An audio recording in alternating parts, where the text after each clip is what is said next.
આજે વિશ્વ ઇન્ટરનેશનલ યોગ દિવસ નિમિત્તે આજરોજ સાવલી તાલુકાના રાણિયા ખાતે યુનિવર્સલ મેડિકેપ કંપનીમાં યોજાયો યોગ દિવસ।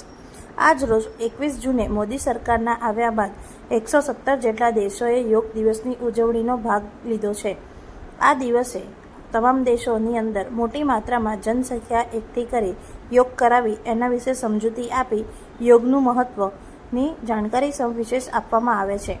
આજ રોજ સાવલી તાલુકાના ભાદરવા રાણિયા રોડ ઉપર આવેલ યુનિવર્સલ મેડિકેપ પ્રાઇવેટ લિમિટેડ કંપનીમાં યોગ દિવસની ઉજવણીના ભાગરૂપે કંપનીના સ્ટાફ અને કંપનીના કામદારો દ્વારા યોગ દિવસની ઉજવણી કરવામાં આવી હતી।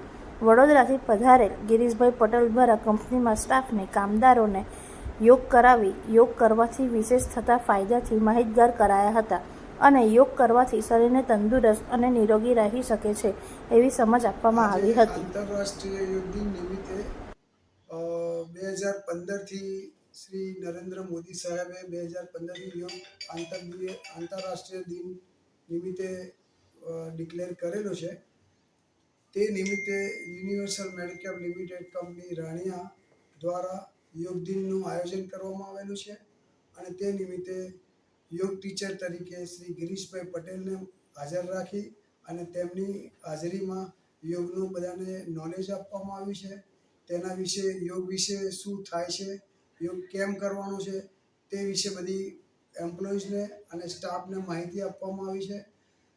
આપણે યોગ આપણા પોતાના શરીર માટે સ્વાસ્થ્ય સારું રહે, નિરોગીમય રહે, તમે તમારા જે મુક્ત રહો, શેનાથી આપણે રોગથી મુક્ત રહો, તમે શરીર તંદુરસ્ત રહે, સ્ટ્રેસમાં ના આવો।